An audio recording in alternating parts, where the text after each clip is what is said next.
एक बार हमारी रावण से बात हुई, फोन कॉल पर। अब ये मत पूछना कि नंबर क्या था, में कहां कौन सी क्या संभावित घटना हो सकती है, उस पर आप हमारी शक्ति का सदुपयोग कीजिएगा। दूसरे स्टेज का है, हम एक विधि कर दें। अभी कैंसर की दवाई धाम पे मिल है, ठीक हो जाएगा, आशीर्वाद। माँ बीमार है, 3 साल से दर्द कैंसर नामक रोग बना हुआ, ओमवती को कृपा हो जाएगी, आशीर्वाद। नमस्कार, कैसे हैं आप सभी लोग। आशा करता हूं बहुत अच्छे होंगे, यूं ही मुस्कुराते रहें, खुश रहें। आज हम लेकर आए हैं वापस से पंडित धीरेंद्र शास्त्री से जुड़ी हुई कुछ बातें। खासकर उन्हें माना जाता है कि उनके पास कई तरह की दिव्य शक्तियां हैं और वह वीर बजरंगबली से लेकर रावण तक से फ़ोन पर बात कर लेते हैं। ऐसा हम नहीं, वह खुद मंच से और व्यासपीठ से ऐसा दावा करते हैं। तो फिर निश्चित रूप से कई तरह के सवाल उठना लाजमी है, जैसे कि वर्तमान में पंडित धीरेंद्र शास्त्री लगातार ट्रोल हो रहे हैं, और वह भी इसलिए कि ऐसे लगातार देश में कई हादसे हो रहे हैं, लेकिन उन्हें ऐसी कोई जानकारी नहीं होती। यदि हम बात करें इलाहाबाद हादसे की या पहलगांव हमले की या फिर हाल ही में अहमदाबाद में हुए एरोप्लेन हादसे की, तो ऐसी कोई जानकारी या भविष्यवाणी उनके माध्यम से नहीं होती, जैसे कि वो खुद ये बयां करते हैं।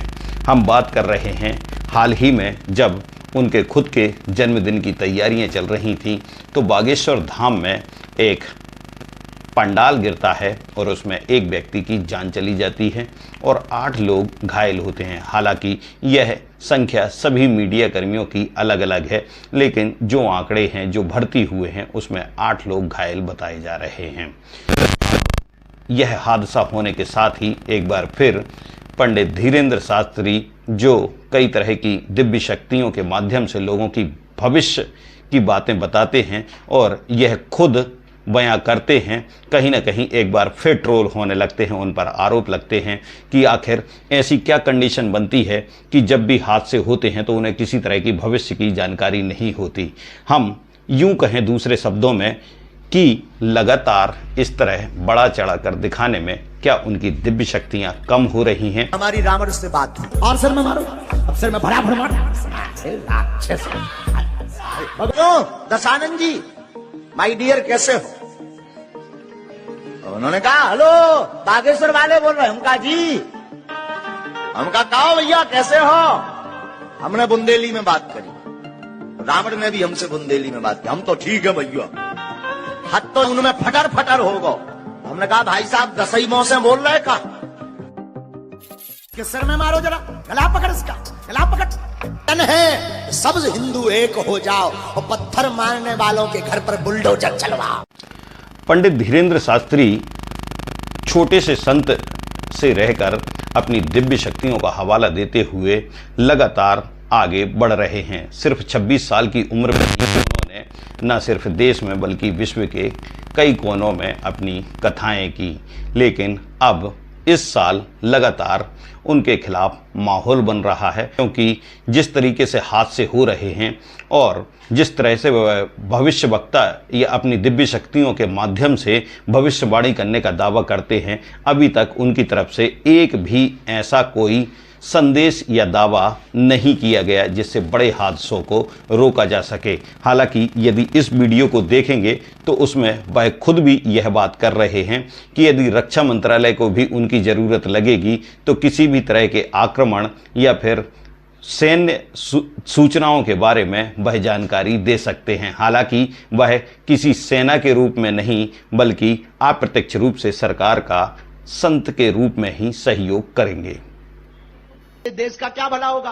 और हम तो भारत के रक्षा मंत्री को भी कहेंगे कि आप हमारी शक्ति का देखो। हम ऑफिशियली अफसर तो नहीं बन सकते क्योंकि पढ़े लिखे नहीं है, पर हमारे पास जो चेतना है, जो हनुमान जी की कृपा है, आप उसका सदुपयोग करिए कि आने वाले समय में कहां कौन सी क्या संभावित घटना हो सकती है, उस पर आप हमारी शक्ति का सदुपयोग कीजिएगा गोपनीय तरीका से। क्योंकि खुल के बताएंगे तो कोई हमको ही उड़ा देगा। हाँ, पर गोपनीय तरीका से हम भारत के लिए भी अब काम शुरू कर रहे हैं, राष्ट्र हित के लिए, ताकि देश का भला हो।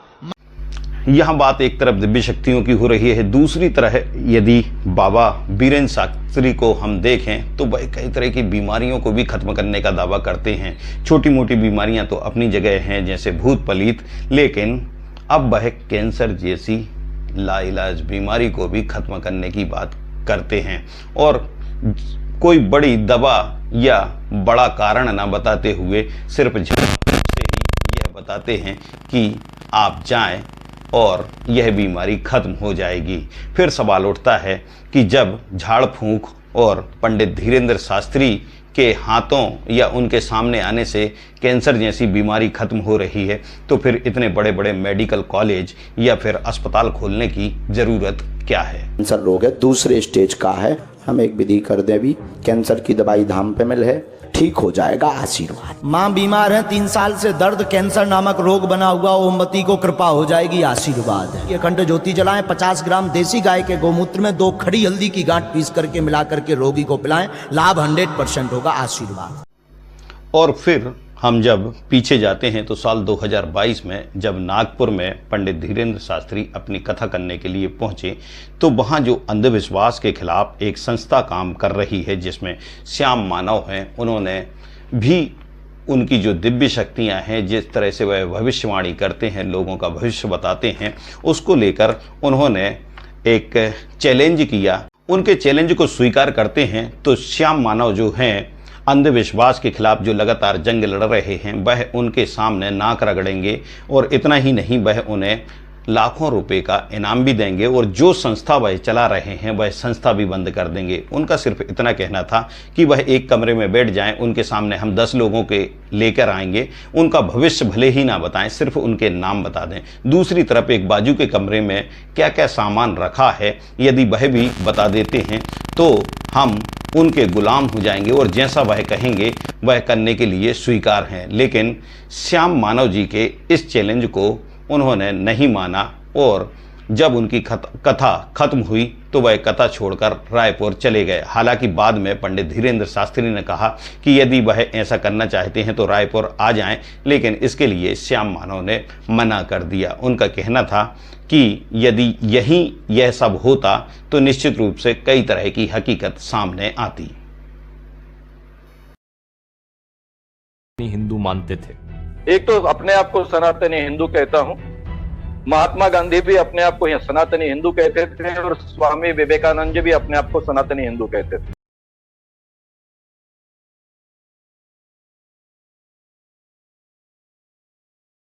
तो मुझे सबसे पहले कहा गया कि उनका राम कथा का आयोजन है। मैंने कहा अच्छी बात है, उसका तो स्वागत होना चाहिए। लेकिन लोगों ने ये ध्यान में लाके दिया कि उनके दिव्य दरबार के काफी वीडियोज उपलब्ध है, इसलिए मैंने उसके तरफ ध्यान दिया। मेरी बड़ी टीम है, उन टीम को मैंने भिड़ा दिया। 40-50 वीडियोज उन्होंने खंगाले और उनके ध्यान में आया कि इसमें काफी कानूनन उल्लंघन होता है। आपको कहेंगे श्याम मानव जी, आपको अनुभव करना है तो दरबार में रायपुर में आइए, आगे बागेश्वर धाम पर लगेगा। दिव्य दरबार में फ्रॉड एंड प्रूफ कंडीशंस के तहत उन तक कोई भी जानकारी ना पहुंचे, इस ढंग से वातावरण हम निर्माण नहीं कर सकते हैं। इसलिए नागपुर में ही ये चुनौती बहुत अच्छे ढंग से पारित हो सकती है।